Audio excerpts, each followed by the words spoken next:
Welcome back to Terror by the Bay. I'm David. Well, that was drama.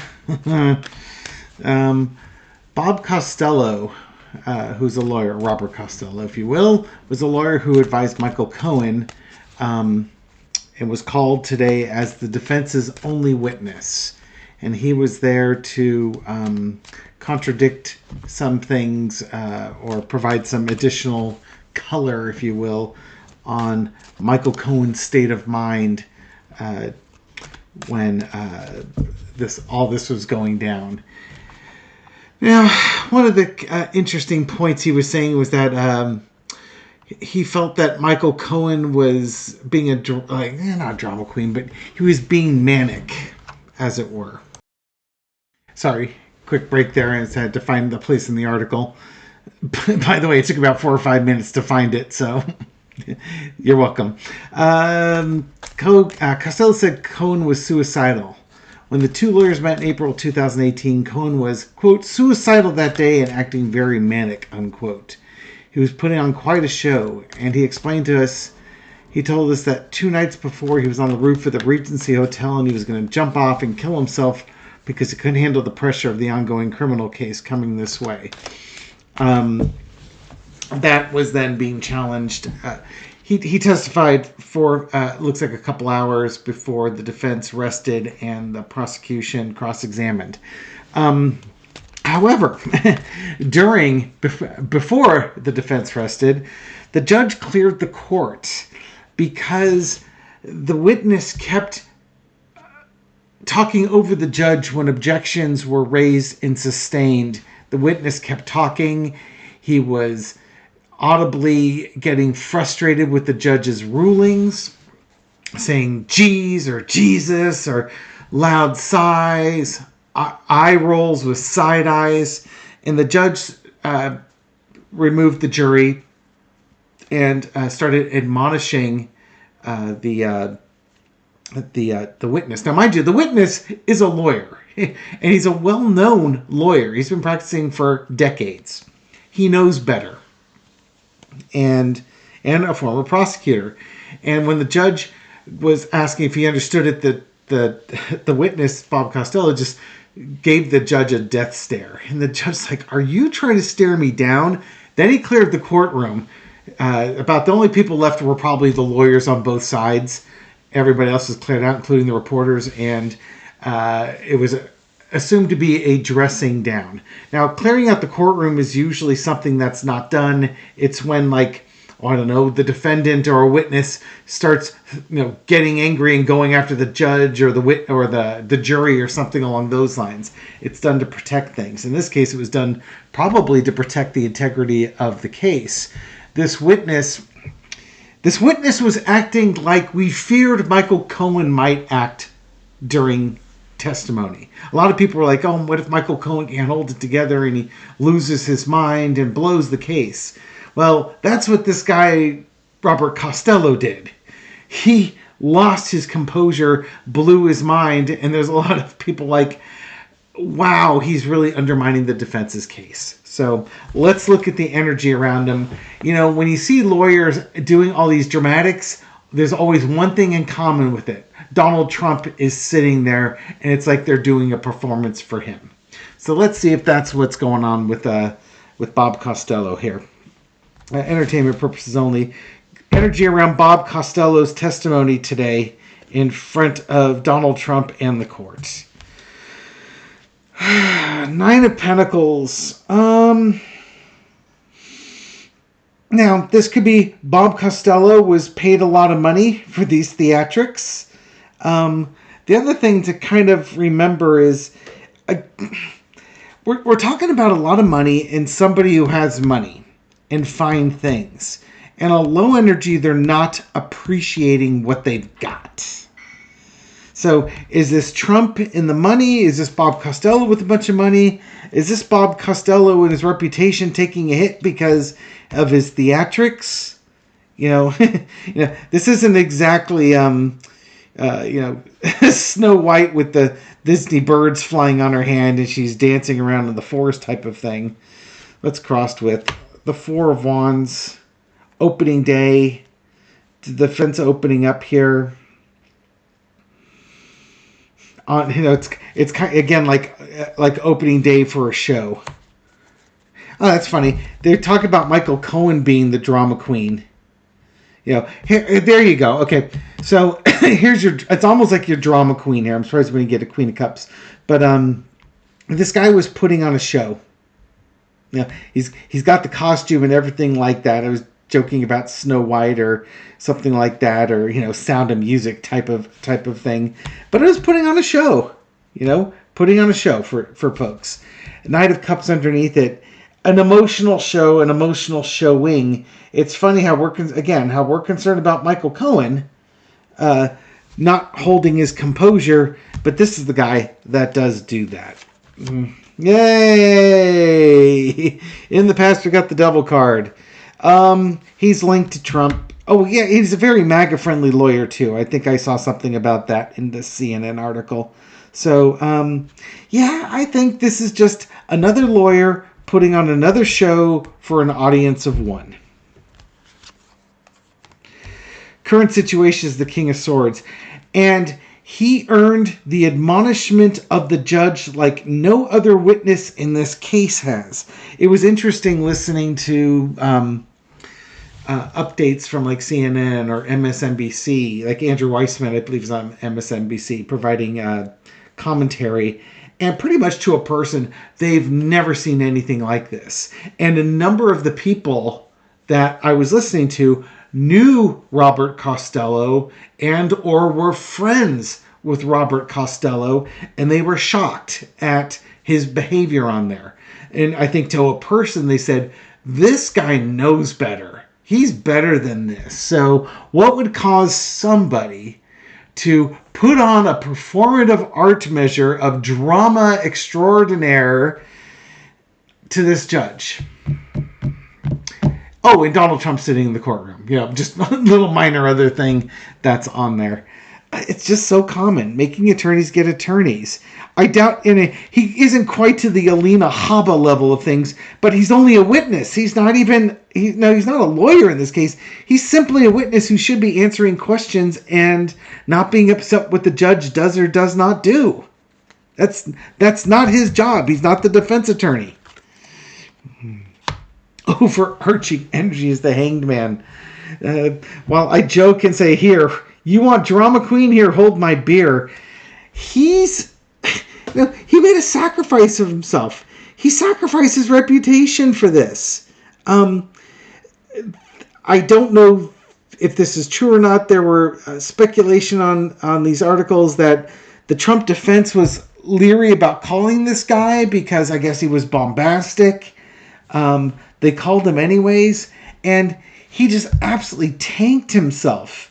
And here's the thing. From what I was reading, the jury can take the witness's demeanor into consideration when they're trying to evaluate the credibility of that witness. And this is a witness. This is an expert that whose testimony can be taken into evidence. And if the jury finds the person not credible, they can ignore the information presented by this witness. The cross-examination part of it can't be taken in as evidence, but it can impact the jury's impression on the credibility of the witness. This witness did not come out strong. And again, the analyses were saying that the jurors tend to follow the lead of the judge. I've sat on one jury. I can understand that sentiment. It was a civil case, not a criminal case. But if I saw the judge getting really irritated and, trying to control a witness or somebody, yeah, I'd get irritated too. Because we think of the jury almost like a guide for the judge is like a guide for the jury. He's the Sherpa. He's the one leading you down the path. There's 12 of you. He's like your tour guide. Literally, he's a guide. He's telling you all the things you need to do, but at the end of the day, you have to go in that room and make the decision. So jurors, in my experience, and of one, but still, use the judge as a guide, and he is an ally. And in this case, if your ally's really upset with somebody, chances are you are too. So this is not going to play well in front of the jury. That's a really long roundabout way of saying that, but explaining it's not enough to tell you won't play well with the jury. I'll tell you why. And that's my personal experience. Lesson to be learned is the Ace of Swords. This guy, this witness, really needed to just stick to the facts to drive his point home. He didn't do that. He went full drama. And the ironic thing was, and again, the sword of irony too, the ironic thing was, in his testimony, he was the one saying that Michael Cohen was the suicidal one. Michael Cohen was the drama queen. And he's the one going out there doing it. This is somebody who should have known better. He did nothing to advance the defense's case. He could have undermined Michael Cohen a bit, but he didn't. And by the way, again, the judge had to clear the courtroom to dress this guy down and get him to basically start playing by the rules, which is going to be humiliating to the witness, especially when that witness is an attorney. Oh, gosh. Yeah. The lesson to be learned, Ace of Swords. The judge is not fooling around. This is his courtroom. You're going to follow the law and decorum, and going outside of those lines is not going to be tolerated. Outcome, got a pair of aces here too. Outcome is the Ace of Pentacles. This is about the value of the testimony and such. Was this guy's testimony valuable? Probably not, because he undermined himself. If he had kept his composure and told the same things, he probably could have caused some damage to the case. So is this Ace of Pentacles about this guy's testimony, was it valuable? Probably not. It was fool's gold. It was foolish to bring him up. He didn't. Mission not accomplished. Now, I might get the occasional comment in here. It's like, oh, you're biased. Well, you know what? You might be right. The prosecution says they have about 30 minutes to 45 minutes of cross-examination left. The defense is going to be done. So that'll take us into Tuesday. And I think the judge was basically going to set up closing arguments on Tuesday the 28th. So my reading about when the verdict might come in, it's going to be off, because I wasn't sure what the court schedule was looking like. I was expecting, I don't know what I was expecting. I don't know if I said Tuesday or Wednesday. Maybe Wednesday they would get the case. Could be Tuesday in the afternoon. They could potentially have gotten the case Tuesday afternoon if they ran closing arguments tomorrow after the witnesses were done. But at this point, the way the court schedule was going about, somebody was traveling on Friday and other things, the judge is just postponing closing arguments until Tuesday, May 28th. So we will get a week-long break. We'll get closing arguments. That'll probably take all day, or at least half a day. The case will go to the jurors, and then they will start debating Tuesday afternoon, probably first thing on Wednesday. Which probably means we could get a verdict maybe Friday in the afternoon type of thing.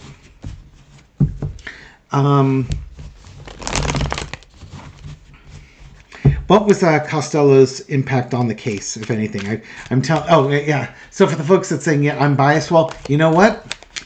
Let's wait about, I don't know, a week, about 12 days.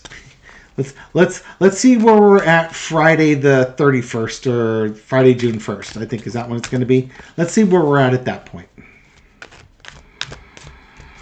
You don't have to wait long. And you can celebrate the whole time about what a biased idiot I am. Now, for the folks in the comments, you don't need to leave comments on that. There's not many people that throw that out there. And if they attack, they get blocked, or nobody sees their comments anyways. Not trying to create an echo chamber, but it's just funny when people hear things they don't want to hear, they get grumpy about it. Go figure. What was this guy's, Costello's, what's his impact on the case here? Four of Cups. unsatisfied, dissatisfied. It could have been better. This, to me, I get the vibe that he didn't like the questions being asked. This could be Trump sitting there not liking it, but to me, this is kind of like the jury. It's like, this guy's offering stuff, and now we don't want to take it. You know, it's... This guy was just... He shot himself in the foot. Crossed with the high priestess. He was just foolish. Yeah, no. What's his impact on the case? He had the potential to bring some new information and shed some light. Again, his buffoonish behavior is such that he came across... He didn't come across well. And the jury's going to look at him like, you know, this guy, I'm not drinking from his Kool-Aid cup because I don't know what's in there, but it's goof juice in there. I ain't touching it. Basically, at this point, I think the jury knows, especially since this is the last defense witness, the jury's ready for this case. They've looked at the evidence. This guy didn't move the needle at all. Did he undermine the needle? Possibly, but he didn't move the needle. The jury thinks they have a really good picture here, and they're ready for this case. They are ready for closing arguments and for this case to be done. Yeah. In the past, we got the hangman. How did he impact this case? He screwed himself. He absolutely did. In 3, 2, 1, cat. For those wondering where Nico has been, there's his little toesies. Don't touch my toes. He's been playing with Elle a lot. Okay, we are going to have a segue here. If you are not a cat aficionado, feel free to fast forward on this video. That'll probably take about a minute or two, and we will continue with the reading. For everybody else who's a cat lover, and that seems to be the vast majority of my viewers, yes, Nico's here. He has decided to grace us with his presence. What good is a tarot reading if there isn't a black cat to act as a mat? So we've got the black cat mat. All right, we'll see how well this works before he gets annoyed and rolls over onto his belly because he's not getting enough attention. Elle has been providing all sorts of attention for him. Just so you know, he's not starved for attention here. Okay, so yeah, this guy killed himself. His behaviors didn't work. He just threw himself under the bus. Whatever credibility he might have had, he torched it. It's really unfortunate. He could have made a difference. And remember, at the end of the day, this is not a case to convict Donald Trump.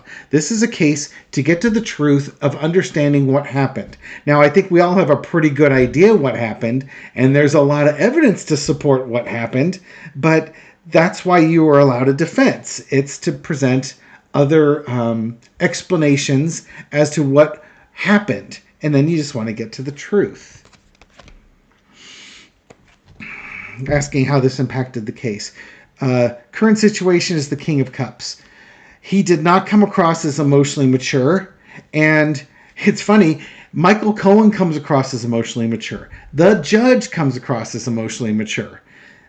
Donald Trump comes across as emotionally immature. This defense witness comes across as emotionally immature. I mean, Trump's out there with his eyes closed the whole time. And, he doesn't stand up apparently when the jury comes in. He doesn't stand up when the jury leaves. His eyes are closed most of the time. This is not being lost on the jury. The jury sees all of this. They can see that the prosecution has put on a serious case and the defense looks like a bunch of clowns. The overarching energy is the Page of Wands. They're ready. The jury is ready to go with this case. They are just waiting for the go-ahead. Yeah. The lesson to be learned is the Six of Swords. It's really funny. This jury is just not into the drama. And again, I think they really want this case. They've been ready to go. They're anxious. It's like I swam competitively for about 6 years, 4 years in high school, a couple years in college. And it's getting ready. It's getting ready up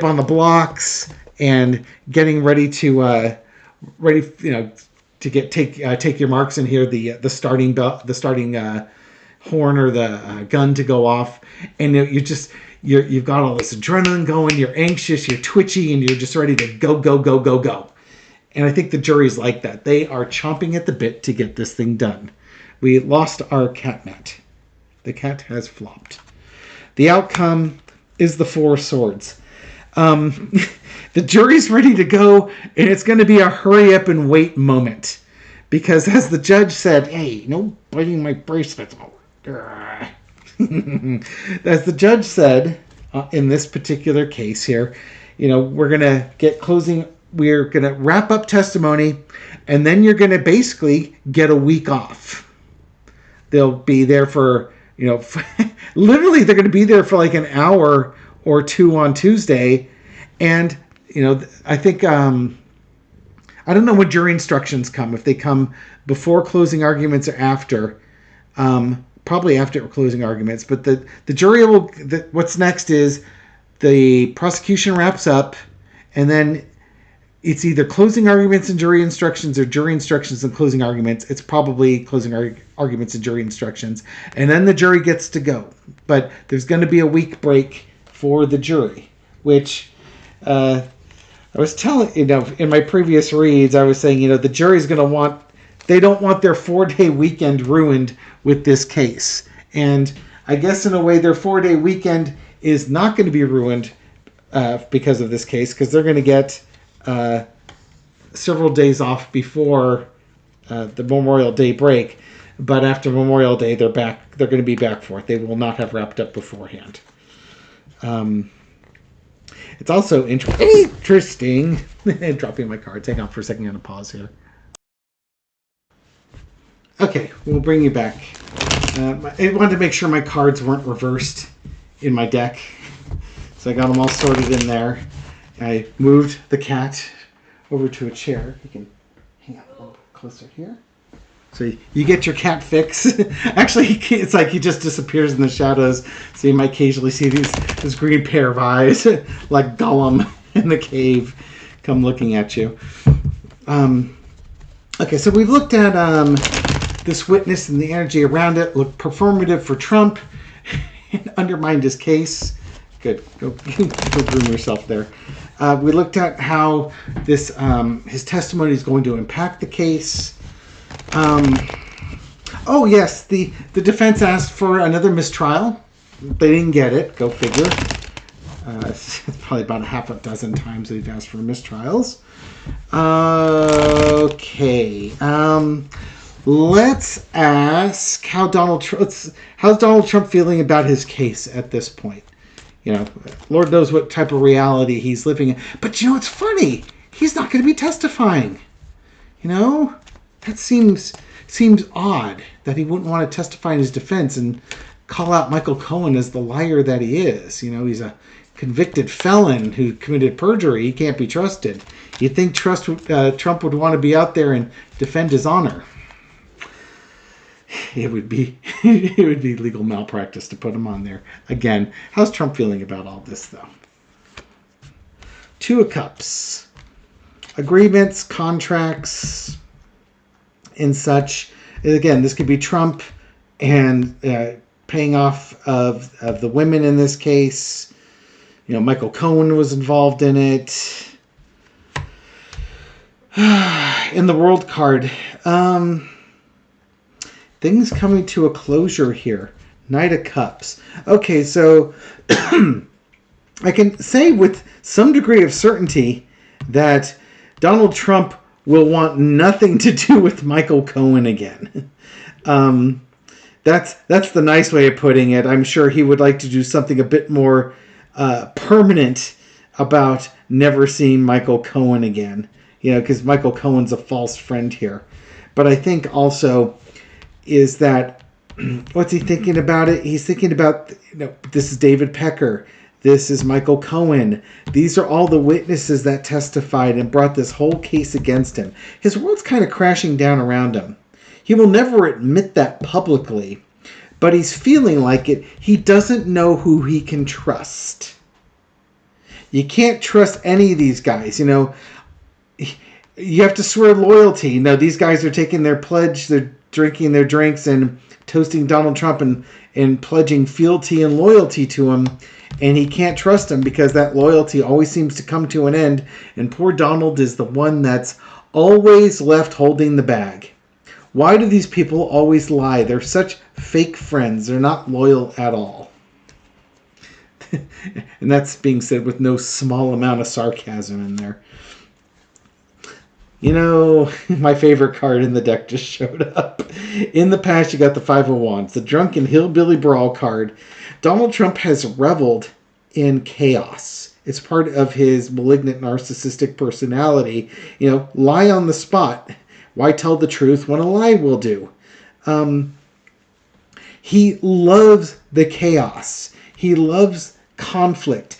If you look at like all the guys that are coming out to support him and break the gag order for him, or all the people he's promised the VP position to, they all have to fight and compete for Donald Trump, and then he chooses his champions of the winners of this. So everything to Donald Trump is like a competition. And even his lawyers that he has out there, he wants his lawyers to fight. He wants his followers to come out on January 6th and fight. Everything with him is fight. That's just how he gets his rocks off here. And in this case, with this thing, he wants the fight, but he really didn't get it. He listened to his lawyers, which is a wise thing, but it's not going to serve him in this. The current situation of the emperor, he blames the judge. He absolutely blames the judge for all of this. This is the judge's fault. This is why he goes after the judge's daughter. It's the most corrupt, conflicted judge ever. He can't even get the words right. If apparently all his adjectives have to begin with the letter C or something like that. Lord knows. But he's blaming the judge because the judge took any of the drama and stamped it out. And today was a perfect example of the judge stamping out drama. If you think about it, this court case has been remarkably drama-free. We didn't get drama until cross-examination of Michael Cohen, and it was Todd Blanche that was supplying the drama. The only other drama we got was this witness, Bob Costello, today. That's it. Judge did a great job.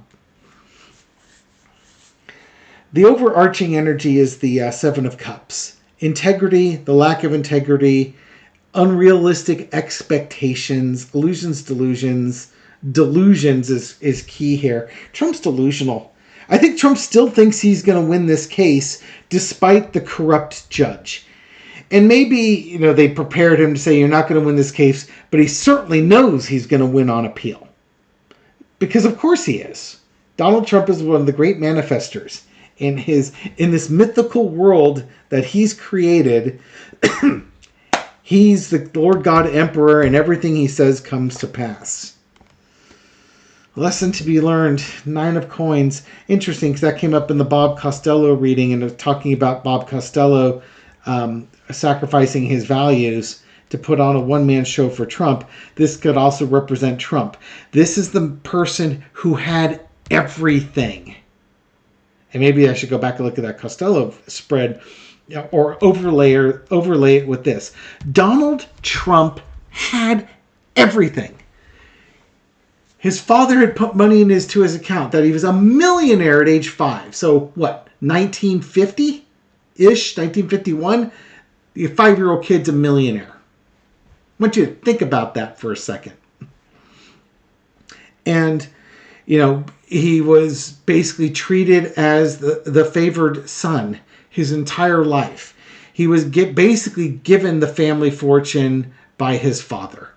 He could do anything he wanted to, and if it went wrong, he found a scapegoat to blame it on. Never took responsibility for what he did. He's had hundreds of millions of dollars provided by his family.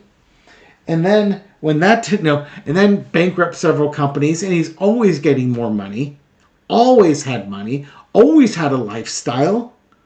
He lived larger than his lifestyle. He made up his wealth so that he would be mistaken for an American oligarch.